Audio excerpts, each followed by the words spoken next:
Student, पिछली video में आपने पढ़ा था थॉमसन का परमाणु मॉडल। ओके, अब उससे आगे कराते हैं परमाणु के नाभिक की खोज। देखो, परमाणु के नाभिक की खोज, ये आपको हेडिंग बनानी है। तो जो परमाणु के नाभिक की खोज हुई थी वो रदरफोर्ड ने की थी। तो रदरफोर्ड ने क्या किया कि उसने कुछ धातु की पन्नी ली और धातु की पन्नी की दूसरी तरफ उसने जिंक सल्फाइड की एक प्लेट लगा दी। उसके बाद उसने उस पर अल्फा कणों की बौछार की। अल्फा कणों की बौछार करने के बाद उसने वो किरणें उस प्लेट से टकराई। वो जो कण बौछार की थी वो कण उस प्लेट से टकराए। टकराने के बाद उसने उस एक्सपेरिमेंट को देखा और कुछ निष्कर्ष निकाले। क्या निष्कर्ष निकाले मैं आपको बता रहा हूँ। सबसे पहले आप इस चित्र को समझें।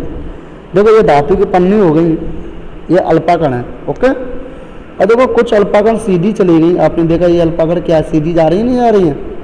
ओके, कुछ अल्फा कण मुड़ गई।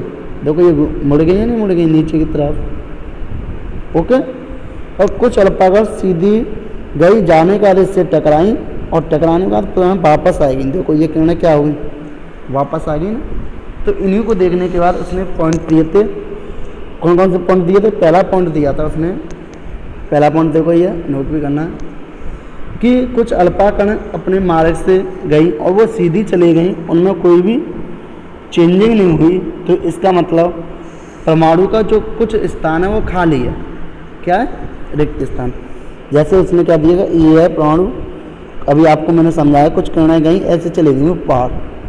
जो वो पार चली गई तो इसका मतलब क्या हो गया, कुछ स्थान वहाँ पे कैसा है, खाली है। परमाणु के अंदर कुछ स्थान कैसा है, खाली है। जैसे आप कहीं जा रहे हो, आप रास्ते सीधे चले जाओ, तो इसका मतलब क्या हो गया, वो रास्ता खाली है तभी तो सीधे चले गए। ठीक है।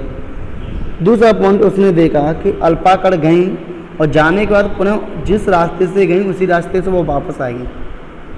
तो इसका मतलब क्या हुआ कि परमाणु में कुछ कण ऐसे भी हैं जो अल्फा कणों से भी भारी हैं, क्योंकि अल्फा कण तो पहले से ही भारी हैं। तो वो अल्फा कण ऐसे करके गए और पुनः वापस आ गए। ऐसे जो वो वापस आ गए तो वहाँ पर कोई कण उपस्थित है जिससे वो टकरा कर वापस आ रहे हैं। ओके, तो यहीं से नाभिक की खोज हुई थी जिससे वो टकरा कर वापस आए थे। ओके, लेकिन तीसरा पॉइंट और देख लेते हैं। तो तीसरा पॉइंट कहता है कि वो अल्फा कण गई। तीसरा पॉइंट क्या कहता है, ये परमाणु अल्फा कण गई, जाने के बाद वो मुड़ गई। क्या हो गई, वो मुड़ गई। तो इसका मतलब क्या हुआ, परमाणु में कुछ कण भी उपस्थित हैं जिनसे वो टकरा कर मुड़ रहे हैं। ठीक है, लेकिन वो कण ज़्यादा भारी नहीं है क्योंकि वो मुड़ के चली गई। लेकिन दूसरा पॉइंट कहता है कि कुछ अल्फा कण गई और जाने के बाद पुनः टकरा कर वापस आएगी। तो इसका मतलब अल्फा से भी भारी कोई कण है, उसको नाम दिया गया नाभिक। क्या नाम दिया गया, नाभिक। ओके, उसके बाद एक रदरफोर्ड का परमाणु मॉडल होता है। रदरफोर्ड ने भी मॉडल दिया था। रदरफोर्ड ने परमाणु मॉडल क्या दिया, उसने बताया, उसने क्या किया कि उसने अल्फा कणों के त्रिकोणों के प्रयोग से कुछ जानकारी प्राप्त की और उन जानकारियों को उसने अपनी पॉइंटों में लिखा। और जिस मॉडल के थ्रू उन्होंने इस जानकारी को लिखा उसको बोला गया नाभिकीय मॉडल। क्या बोला गया, नाभिकीय मॉडल। तो फर्स्ट पॉइंट उसने लिखा कि परमाणु एक अत्यंत सूक्ष्म विद्युत उदासीन कण है। जो परमाणु होता है वो बहुत ही छोटा, ठीक है, और विद्युत उदासीन मतलब उस पर कोई भी चार्ज नहीं होता, विद्युत उदासीन कण है। ओके, पहला पॉइंट क्लियर। ये देखो चित्र आपको देखना है। ठीक है, तो चित्र देखो, ये नाभिक है इसका, और ये देखो घूम रहा है इसमें, ये इलेक्ट्रॉन है। इलेक्ट्रॉन हमेशा माइनस के होते हैं, ये मैंने आपको बता दिया था। ठीक है, उसके बाद उसने जो दूसरा पॉइंट दिया, दूसरा पॉइंट उसने ये दिया कि जो परमाणु का जो सारा भार होता है एवं धनावेश उसके केंद्र में स्थित होता है और उसी भाग को परमाणु का नाभिक कहते हैं। ठीक है, जैसा आपने भी चित्र में देखा, जैसे ऐसे करके है, ऐसे ऐसे ऐसे ऐसे करके इलेक्ट्रॉन। ओके, यहाँ पे प्लस लगा हुआ है, इसको नाभिक बोला गया। ठीक है, तो जो परमाणु का जो पूरा भार है धनावेश है वो क्या है, इसका नाभिक है। तो इसको नाभिक बोला गया। ओके। तीसरा पॉइंट कहता है परमाणु का नाभिक परमाणु के संपूर्ण आकार की तुलना में बहुत छोटा होता है। जो परमाणु का नाभिक होता है, जैसे देखो ये परमाणु चक्कर दे रहा है, ठीक है, ऐसे करके ऐसे इलेक्ट्रॉन हो गया। अब हमने देखा ये इसका नाभिक हो गया, तो ये नाभिक हो गया, तो देखो नाभिक बहुत छोटा है परमाणु से, भाई ये पूरा परमाणु हो गया, तो नाभिक छोटा है नहीं है। तो तीसरा पॉइंट क्लियर हो गया, जो परमाणु का नाभिक है वो संपूर्ण आकार की तुलना में बहुत छोटा होता है। ओके। उसका देखिए त्रिज्या भी दे रखी है, इसकी जो परमाणु की त्रिज्या होती है 10⁻⁸ सेमी होती है, और जो नाभिक की त्रिज्या होती है वो 10⁻13 सेमी होती है। ओके। उसके बाद चौथा पॉइंट कहता है जो नाभिक में धन आवेश तथा संपूर्ण भार स्थित होने के कारण प्रोटॉन तथा न्यूट्रॉन की उपस्थिति होती है। जैसे परमाणु हो गया, इसमें नाभिक होता है, ये उपस्थित होता है, तो जब ये उपस्थित होता है, इसे उपस्थित होने के कारण यह न्यूट्रॉन भी होता है और यह प्रोटॉन भी होता है। ओके। पांचवा पॉइंट कहता है कि परमाणु की उदासीनता बनाए रखने के लिए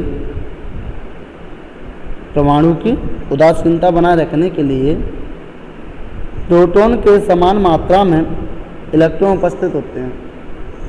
जैसे कोई भी परमाणु होता है उसके में उदासीनता बनाए रखनी है, ठीक है, तो वहाँ बनाए रखने के लिए क्या होता है, वहाँ पर प्रोटॉन और इलेक्ट्रॉन दोनों समान होते हैं। दोनों क्या होते हैं, समान बराबर होते हैं दोनों की मात्रा। ये नहीं कि प्रोटॉन की मात्रा कम हो, ठीक है, और इलेक्ट्रॉन की मात्रा ज़्यादा हो, ऐसा नहीं होता। ओके। अगला पॉइंट कहता है ये इलेक्ट्रॉन नाभिक के चारों ओर वृत्ताकार पथों में घूमते हैं। जैसे आपने देखा, ठीक है, जैसे ये नाभिक हो गया, अभी आपने चित्र में देखा है, और ऐसे करके इलेक्ट्रॉन घूम रहे हैं इसके। तो देखो ये इलेक्ट्रॉन जो घूम रहे हैं ये वृत्ताकार पथ में घूम रहे हैं, वृत्ताकार मतलब गोल पथ में घूम रहे हैं, और जिस पथ में ये घूमते हैं इन पथों को बोला जाता है परमाणु की कक्षाएं। क्या बोला जाता है, परमाणु की कक्षाएं। समझे चित्र जो आपको बताया, ये परमाणु की क्या हो गई, कक्षाएं हो गई। सातवां पॉइंट कहता है कि इलेक्ट्रॉन के घूर्णन से उत्पन्न हुआ अपकेंद्रीय बल इलेक्ट्रॉन पर लगने वाले नाभिक के आकर्षण बल को संतुलित करता है तथा इलेक्ट्रॉनों को नाभिक में गिरने से रोकता है। ठीक है। अब देखो जैसे ये इलेक्ट्रॉन घूम रहे हैं, तो जब ये इलेक्ट्रॉन घूमते हैं तो इलेक्ट्रॉन घूमने के कारण एक बल उत्पन्न होता है, उसका नाम होता है अपकेंद्री। क्या होता है, अपकेंद्री